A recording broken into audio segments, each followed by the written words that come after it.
Hello and welcome to a brand new season of Midday Masterclass. COVID-19 protocol may have forced us to stay indoors, but the attempt is the same to learn the nuances of the game straight from the master. Our guest today is Pravin Amre, former India Test batsman and assistant coach of Delhi Capitals. Nothing has come easy to Amre during his playing days. He had to wait for 12 Test matches before he got his chance. And once he got it, he scored a fine century at Durban in 1992. We presume that he learned something when he was part of the Indian Test squad in Australia during the 1991-92 tour. Apart from coaching the Mumbai senior team, Amre has guided the likes of Ajinkya Rahane, Shreyas Iyer and Prithvi Shaw. In fact, Rahane ensures he still practices with Amre before leaving for any tour. It's a pleasure to have you, Pravin Amre. Welcome to the show, sir.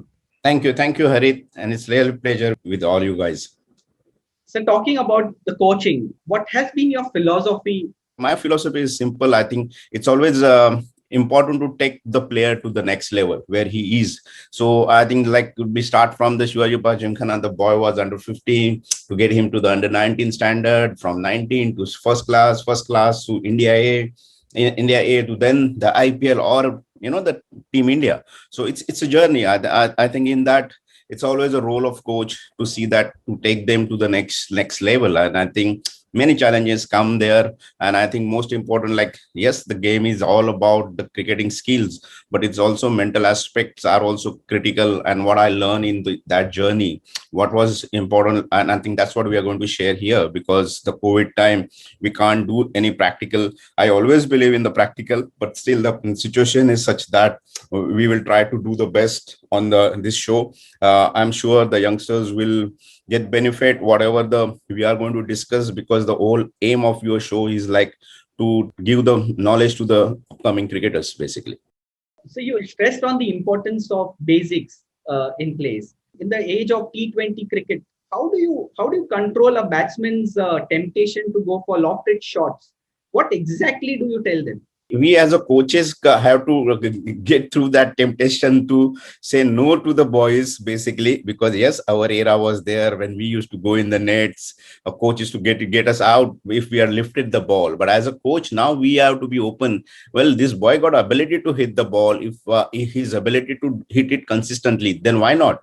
Because this generation is like that. This T20 format is like that, where you are going to, as a team, you're going to play 120 ball. As a batsman, you're going to play not more than 30 to 40 balls. So in that, how you're going to score in this format, like what the pressure comes when you play 2 to 3 dot balls. So if you release the pressure by hitting boundaries and sixes, and if that boy got ability, I think that's more important for our coaches to be open in that. We have to see that what positive in it also in that. Is he doing correctly? Because it's not like just hitting blindly. That is not going to help, because this game, whether you play T20 or you play longer version, the consistency is the word. I think that's so important. Whatever you do, you have to do consistently. Your performance should be such a way that you should go to the next level, what you are doing. And after reaching also there, to be there, to stay there, also you need a consistency.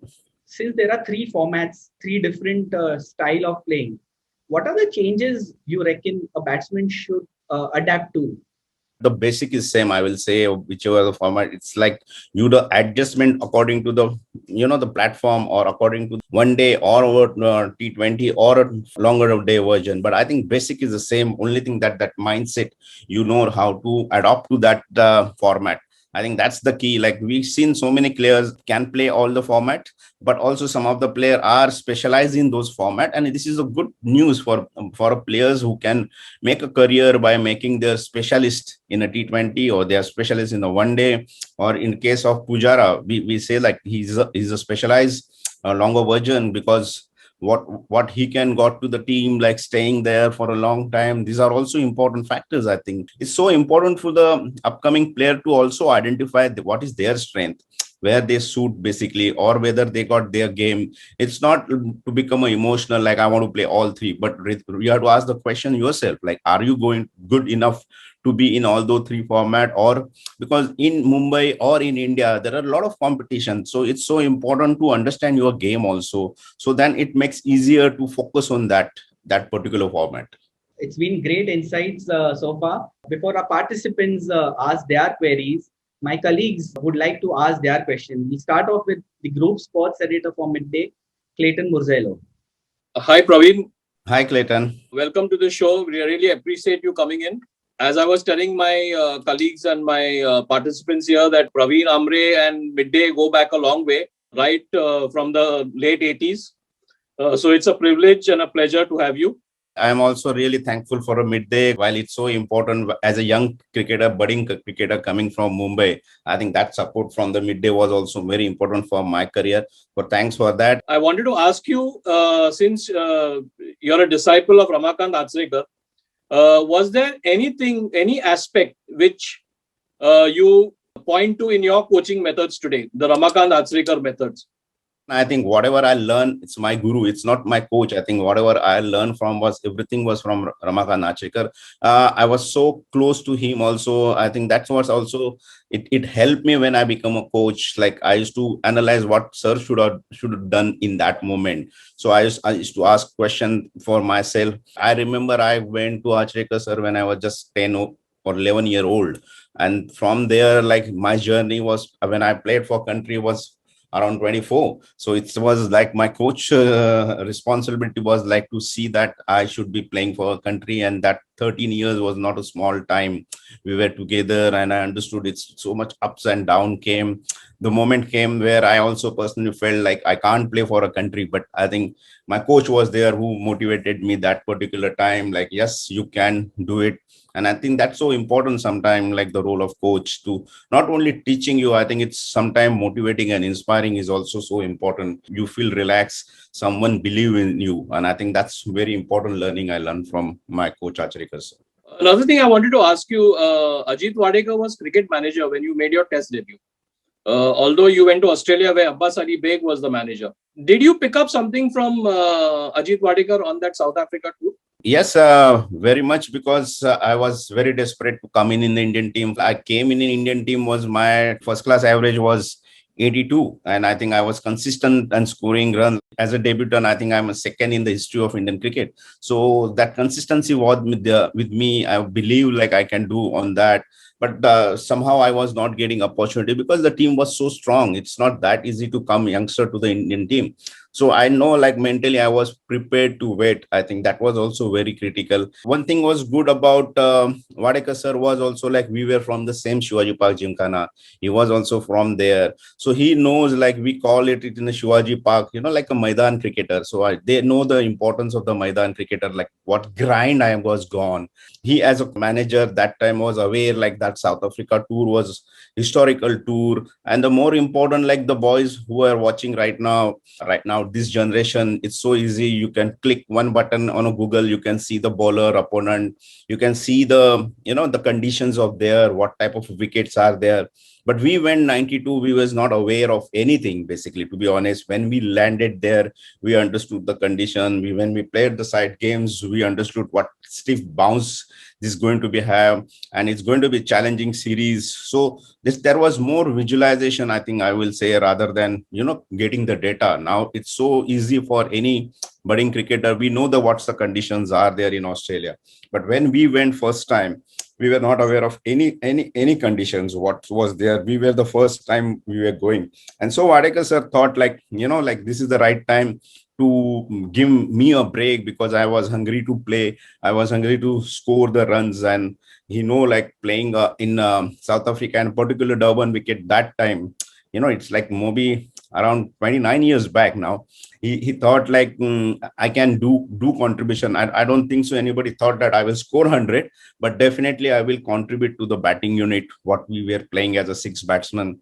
And I think yes, but to me I am really thankful for Wadekar sir, because believing in me, because on such a condition it wasn't easy. Clayton, like that time also, like people other critics, I will say, like they were talking about, I can't handle pace bowler. I'm good enough for only spinner. And to back that moment to the youngster, I think Wadekar has got a big role to play, like backing you, because he was watching me in the nets, how I was approaching, and he was happy. And he said, and I still remember what he told me when I was going to bat in my first stage, just think that you're playing at the Shivaji Park, because I think that was so important to analyze, like when he knows like how pressure is for any youngster when you go to play your first inning for the team India, and he just make it my now so loose that I can go there and play my natural game by saying like that one word, like you're going to play Shivaji Park.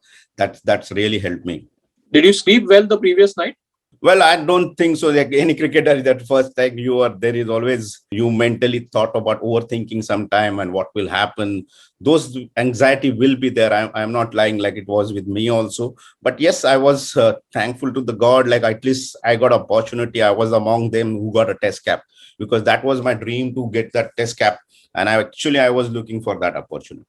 So which bowler was the most difficult to negotiate? Would it be Alan Donald? Alan was really quick and a bouncy, but more dangerous was Brett Schultz with his left arm angle and the pace and the swing he got. I think that he was more, because I remember he welcomed me on the international cricket with the two straight in my chest, where some couple of minutes I was breathless, because that blow was such a strong blow. Then I had to recollect myself, and I think to me on that particular wicket was Brett Schultz was a more difficult bowler to play on that particular wicket. And my final question to you is that you went back to South Africa and played domestic cricket there for Boland. What made you opt for that opportunity? As an Indian, I think not many cricketers gone there, and I believe I was the first Indian to go and play their provincial cricket. It was in '99, because I played India 1993 was my last. So I think this 6 year I was trying. I know like my doors are closed for international cricket for India. So when this opportunity came, it came back to me, and I think I remember it was recommended by PMG, the Sunil Gavaskar's company recommended my name, who I can go there and play there. I was also wanted to take that challenge, because yes, I was not player international cricket for 5-6 years, but still I was just playing Indian domestic cricket. So I think I felt like this is again in my career, it's a good opportunity. Go and show that your metal, get those challenging wicket again, go and taste that chin music there. And I think I enjoyed simply because we won the Boland was the first time, and I think last time they won the championship. So I think I felt very happy to see that contributing in Boland's success that time, and it was like a first player to be playing in a South African provincial cricket, I think, and it was good learning to me, to be honest. Like the standard was such a high standard. They used to play only with the 8 provincial team. So all that their international player used to be available, their calendar used to be such that all the players are, their contract was their domestic contract and international. So no international cricketer used to miss that domestic seasons. In fact, my first level 2 coaching I had done from South Africa. So it started from there, because I was having time. So I decided, even I gave the umpires exam also from South African board. I cleared level 2 and umpiring from South Africa. So I think I remember like this is the time to upgrade myself, and I got opportunity. Yes. So I think that coaching actually started from South Africa, where I gave my exam there, level 2. Thank you, Pravin. Great insights. We didn't know about this part of that South African sojourn. Yeah, over to you, Harit. My colleague Ashwin Ferro. My question is more about current context with the India-New Zealand match going on. We talk about batting in foreign conditions, swinging ball. We saw Rohit and Shubman yesterday getting out to deliveries, which they might have left. I want to ask you, how difficult is it for a batsman to leave deliveries? Is it a mental thing? Is it a lapse in concentration? What is it? Basically, the atmosphere and the conditions in England is always, you are never in actually. And I think we are more successful in our cricketing terms. We know that we say that who knows there, where is your off stump. Once you understand like where is your off stump, it's become very easy to leave the ball or which one to play, because it's a split second you have to take a decision. And that standard, like they are playing like one of the best bowling unit, New Zealand. They know how to bowl in those conditions because I think it's similar to their conditions also. So line of the attack, it's such a good attack they bowled, I think. And it's more important is like you said, like building a concentration is so important, which we need to live. And that one mistake cost you your wicket. And exactly that happened. I don't think so like it was anything technical thing, but it's again like that particular ball making a decision. What the role they both played was so critical. Like that condition, getting a 50-run start was so important. And I think both of them done that for a team India. I think that's the great job they done. My second question, Pravin, is as a batsman, how do you sleep overnight when you're on 99 or maybe 49? Is it to do with maybe yoga or meditation? How do you ease yourself on the night before a big score? I think it's again a person to person. I will say how you cope. Like every individual is different. Their style of living is different. So I think it's also handling that moment is also different. Someone likes to go and listen to more music. Like our days, we used to remember going with the Walkman and headphones. And I think we used to more listen to the music, and you used to follow what your favorite music that particular time, which gives you relax. That I think that's all about how you get relaxed. And it can be a different, like sometimes you go and talk more with your families. It can be also go and watch the movie. So it's a person to person, or someone was just right to be hang around with the friends and discuss. So it's up to what you particularly comfortable is. It's a finding, again I said, like it's again a finding the way what suits you, what makes you comfortable, and give your best actually. Thanks, Pravin. Over to you, Harit. My colleague, senior reporter Subodh Mayure. During your early days of coaching, you were with Mumbai Ranji Trophy team, and those days were formatting days for the Ajinkya Rahane also.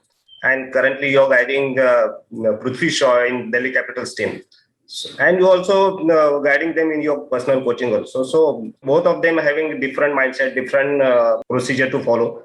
But according to you, which one is the most toughest guy to handle? Both of them, to me, it's easy, become easy when the player trusts you. I think that's so important. The bottom line is that. And I think one common, both of them, they trust me because, to be honest, like they understood also like what is our role is also to make sure like in their game every time you need to be, it's not like a correction or something, but you have to be the up to the mark every time. And every series is a challenging. That was with the working with Ajinkya was there with the Prithvi. He also knows, and everyone knows like he's such a talented boy. So handling them, it's every player is a different. And I think luckily I was good enough to handle other players also, like Robin, Suresh, and Dinesh. So there are different personalities. I think, to be honest, that's what I learned. Like you can't go with the one thing like this is the way you have to go. I think you have to adjust as a coach with their personality. I think sometimes they like to be polite, and you have to talk with that. Sometimes you have to be hard. So it depends on the student how he likes, and to our job is like we have to get the best of that. So whatever the way, sometimes I have to be very strong also on them, and sometimes I have to be really polite because I have to understand like what player is type of what will suit him, which language will suit him. And I think according to that we have to adjust. It's not like there we have to adjust. I think according to their personality we have to adjust, and that's what I learned basically. Right from the school days, the players went under different coaches at a state team under 14, under 16, under 19, then went with the Ranji Trophy, IPL. So how tough it is for players to understand the philosophy of different coaches, and was it tough for the coaches also to handle the players at different age group levels? It's like a school. When you go to the nursery, your different teachers are there. When you go to the high school, is this, but when you become an MBA, there are different teachers. So it's the same here also. Like then in any part of your career, there will be, and I think every coach role is important. I will say even at that nursery, I don't think so that what nursery teacher can do, it's like an MBA can't do basically. So I think the one has to understand their roles in their career is important. Nobody is bigger or smaller because it's important. I said the bottom line of coaching is that my philosophy is that taking to the next level. So the nursery teachers is also role, see that he can become a graduate for that foundation he makes. So same thing in a coaching, like when they start, obviously we understood like that's a nearby area only you go when you start your cricket, and any good academies there, parents will put there. So their journey start from there, and then that coach understood like, oh, this is a good talent. So then that start promoting them, they make them play in a bigger group, and then the boy, I think that's what our Mumbai cricket is all about. Your club find the good player, or our offices find like we want to give some scholarship, and that's the way you make your name. And then you come to the, I think it's very important as a player to understand where your that coach understands you. That is also very important, and you cannot neglect the other coaches. I think it's very important to ask the question to the coaches and understand like what suits you. It's sometimes even any coach can give you more important inputs. Sometimes it miss from any coach, like I can miss some point that other coach can give that point. But it's so important to understand like that coach knows that particular boy very well. He knows his behavior. So it's so much of like we are right now talking the topic more mental side of that boy, how he behaves, how his emotional, handles his emotion, how he handles his failures. So those the time, because everywhere coaches also stakes are in there, like if the player is failure. So important, like how they back their player when they are not doing well is also important. It's time for our participants to take their questions. They have been waiting patiently so far. Let me introduce Pranav Kela, who has represented Mumbai in under 16 and under 23. Sir, considering the shorter format of the game, the cricket has evolved more towards the T20s and one days. So, how batter can practice or adapt to different conditions, different match scenarios? So, how we can practice for that, sir? What you are saying is right. Like last 10 years, cricket is more toward, like a T20 one day cricket. In a shorter version, if you're talking about T20, it's a 120 ball. As a batsman, like you're not going to get more than 30 to 40 balls individually. And in that ball, how to, I think it's again, I will come to that. Like it should be your own plan, what suits you. You want to start slowly and then take over, or you just wanted to go and dominant and be there top of the bowling. So I think one player has to understand what is their game, what suits them, how it is all about finding the way to be a successful in that situation. And I think it's not difficult if you really practice that. But again, like as a mental aspect also comes, like I said, like to that 2 through 3 balls you play dot balls, that pressure comes there. It's all about mental stage where you stay in the present, where like what previous ball has done to you, it doesn't matter. It's easy to talk, but it's very difficult to execute. But that comes with the practice. I think that's why you need to practice that situations where you play a couple of dot balls and still you believe that you can win the match for the team. You can be a match winner for your team, and for that you should have so many shots in your armory. You should know how to play with a good short ball. You should know on playing on a turning wicket. So many things are there to accomplish batsmen, and for that it's real hard work. And even a T20 also, you should have a range of shots where you can deliver for yourself. Thank you, sir. Thank you. Thanks, Pranav. We have a couple of girls as well on the show. Looking at the way Indian women's cricket team is progressing, can we have Mahi Thakkar, who has represented Mumbai under 19? In your cricketing days, how did you deal with failures, or how did you deal with a bad performance? Or for any cricketer, I think failure days are more. To be honest, in my career, I learn more with my failures because those are the days when you come back, especially, in those days, I'm talking about we go to play in a Thana by locals, and you go there and you do zero and come back again. So when you come back, your dad and parents ask you what you have done. So you have to say that, oh, I scored zero. So that's the most part to tell them, because, in your journey of cricket, your parents, your family is also involved, and they wanted to see you successful. But yeah, to me, I think when I was a failure, I think it's more important I used to go back and hit the nets. And I think that's very important thing I learned from my coach. What he used to say, like, if you make a mistake, I think when you get out, you make a mistake. First thing he said to me, like, you accept that mistake, learn from it, and don't repeat it. So I think that was my thing. Like when I get out, he used to make me the notes of my every innings when I used to play even a practice match. And I used to get those days, I used to get my own data, like how I'm getting out. If like that was the whole purpose of that. Am I getting out same way? I think that was the whole thing was there to work from that. Yes, in a cricket, you will get out. It's not like that you're not, but I think how you are learning from that and how the approach should be, how you are not making same mistake again. Because if you want to be successful, you should not repeat your mistake. And that's what we are trying to learn from your mistakes and not to repeat that. When you started playing, did you have anybody that you looked up to, or any role model or any source of inspiration? And how important do you think it is for a player to have a role model? As a batsman, I always love and admire Sunil Gavaskar sir, simply because he was our era was without helmet played, the world's best fast bowler. He was the first to score 10,000 runs for India. And I think he was a real legend of Indian cricket. As a batsman, I think I used to follow that. I remember as a 10-year-old kid, used to wear Sunil Gavaskar's photographed t-shirt, and we used to roam around in the school. So yeah, means those he was our role model, and I think we really used to see his batting technique. And as a batsman, I think one common thing is there. All even in today's generation, also all greats got one common thing is a concentration. And I think who else is there to have a great concentration than Sunil Gavaskar sir? I think that's so important, and learning from him to watch him play those days. And even I will say, like today's generations also, you should go and watch his videos and the amount of concentration he had and the batting technique he had. I think that's so important to watch him bat in even this era also.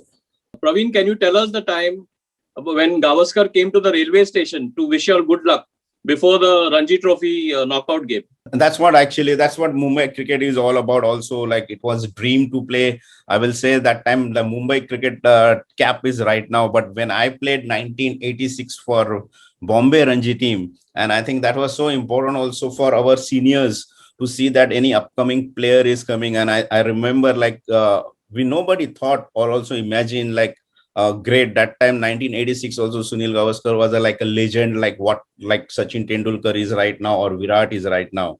Those were the days even Bombay cricket never used to fly. I think we used to go by train. I remember it, my first game we were going to Bangalore, and I think it was such a surprise game, like to see like in a bogie.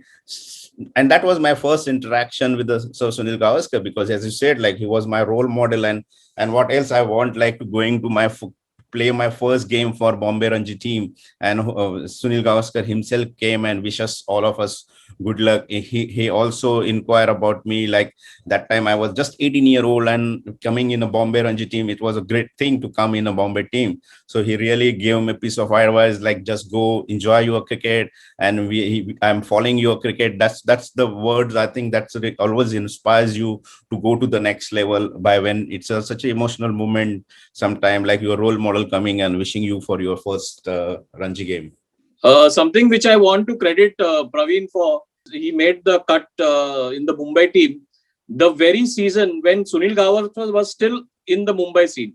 Great, Pravin. I mean, you were in that list of probables with Sunil Gavaskar, which Sachin just missed by a year. Yeah, exactly.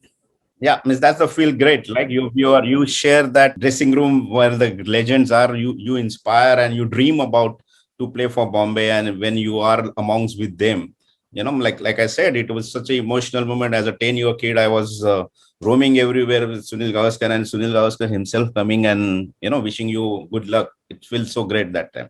Our next participant, Pranav Danavade, the 1000 run boy. Pranav, can you share your question? Sometimes I used to get out after scoring 70, 80 runs. Because of lack of concentration, I play sometimes loose shot, and I used to get out. So at that time, how should I concentrate while batting? Well, I think it's a good question. I don't think so. It's only if you get out by 70, 80. In fact, I can see like in a 10, I think 8 or 9 boys gets out. But there is one boy who converts that 80 to 100. That boy goes up. So how he convert, basically, that's the question. Basically, I think the one thing again, you only said like that particular moment the word concentration, and I think the definition of concentration is like that. When you concentrate, actually that state come of your mind, like like around 60,000 thoughts comes in a 1 minute. It is for every human basically, and to control that it's not that easy basically, but that comes with the practice to come in the present. So what is the concentration? So according to me, your mind got a tendency to slip in a past or a future, and your intellect holds you in the present. That is concentration. So what happens 70 or 80, you sometimes, many of them, it's like straight away they think about how I'm going to get 100. So I think your mind goes in the future. So that's the problem basically. If you think you are present, like playing on that particular ball that people talk about, all coaches talk about playing on a merit of the ball, and it is more. So very small line goes like staying in the present. But it's so important because your mind get that tendency that slips in the future. I want to score 100 now. So you don't think the journey of 80 to 90 and just think about that landmark. I think that's a major problem comes not only with you. I think that's what I said. It's maybe 8 or 9. But one boy got that got a tendency to stay in the present. He converts in the 100. And I think that's the beauty of this game, like that you teaches with your experience. And so next time you go there, try to they don't think about you're playing on 80. Think about I am facing that one ball which I don't want to get out. I want to score on this ball. Stay in the present and play merit of the ball. If that ball is there to hit, you should hit because from 80 to 84 you will go. So you should not think like because I want to score 100, I should be defensive. So it's again that the question comes in the mindset. Your mindset has to be simple. It's simple. Like if the ball is there in my zone to hit, I will hit. If the ball is there, I will respect that ball. So it's simple, but it's difficult to execute. But it comes with the practice. As we all know, lockdown is going on, and in this tough time, how should we get mentally fit, and how should we prepare ourselves for the upcoming season? Well, I think first thing is like a fit body will have a fit mind. So for that, you should have like whatever the yoga practice, what you can do, thinking about protocol you should do. And I think where I think or right now so many good I saw like so many good trainers can train on you on online also. So that can also help you to take care of your physical body right now. And mentally you can visualize when I get a time because I what this is again this year also the IPL was the same challenge. The players never played for 4, 5 months and then straight away they have to score and go and play this big tournament. For that, they need 1 or 2 weeks and they can be all right. But they've worked on their fitness during this time. Then your journey become easy. So we should utilize any youngster utilize this time for working with the yoga and work with your trainers who do that which you can do at home. Because actual when you come to the skill, you should not waste time on your fitness at time. Thank you, sir. Thank you so much. We'll have Janvi Javle, 15-year-old. She's an all-rounder. So my question is, what is the best piece of advice that you got that you remember every day? Well, I think the best piece of advice I got from my coach that you will be always a student of this game and you can't be the master. For that, to become a master, it will take you around 20 years. So it's so important to be student of the game because the state of mind comes like you know everything. You don't do best. So once you are a student of the game, you do best and you can handle any situation. So I think that was a good piece of advice I got from my guru, Achrekar sir, that be a student of the game, whether you are a player or whether you are a coach. What is the best diet when you're on tour playing games like every day or every other day you have matches? So what you should eat to? Well, again, it will be individual. What is your body? You should understand what is your body requires. So a lot of nowadays doctors are there, dietitians are there to guide you in that. But simple way is like what you should know, what is your test. That's also important. And you also know how to control your tongue also because you should not do much also eating. You should feel light when you play. That's the bottom line. So it's individual. Some have a good digest, good appetite so that they can eat anything but still be fit. So it's again your body. You should understand what is the requirement of your body and what will make you fit and stronger when you play cricket. Like that's what when you want to go to the next level, how you can, if you can score 100, how you can score double 100. For that your body should give you the strength to score runs, and for that you will require the body, and that's the diet will play an important role. I think that's where you should follow the dietitian, because to understand your body, what suits your body, you should be doing that, not like randomly doing, because sometimes so many time otherwise you will have a food poison because of overeating and you will miss that important game. Thank you, sir. Thank you. All the best, Janvi. I think we had some wonderful interaction and some great insights from you. Before we wrap up, one last thing, the IPL is set to resume in UAE. What are the challenges you foresee for teams when the tournament resumes? The mental aspect. You start with the tournament in India, the Indian conditions, again, like those conditions will be different. The good part is like 1 year before everybody played there. So that is like a familiar, they know, they understand that conditions well. But yes, like you again start from the zero. I think that's that's the bottom line. You again recollect yourself, because this gap is there for even a batting unit also. That rhythm what you were having, you have to start again, get that rhythm. I think it's our coach's job is more, because again we get the team on a right frame of mind. We talk about like he's in a touch. That's what we want, because I personally feel like this year Delhi Capital was all the batting unit was in a touch basically. But it's not much work for us that particular moment. But again, to get in touch again, for our work is there to see that they're doing their right practice sessions, they're coming right, middling the ball properly, and they're going with a clear mind to play the first game. I think with this we wrap up this session. It was wonderful having you, Pravin Amre sir. Best wishes for you for the IPL and for your future endeavors. Thank you again, Midday, Clayton, Harit. Thanks, Subodh, and all the boys, Mahi, Janvi. All the best to you, Pranav. Both Pranav, I will say. All the best for your career. Thank you, sir. Thank you. Thank you. All the best. Thank you, sir. Thank you. Yeah. Good. Thank you, Pravin. Thank you so much. Thank Cheers. you. Subscribe to Midday India. Get direct notifications on all our videos by clicking on the bell icon.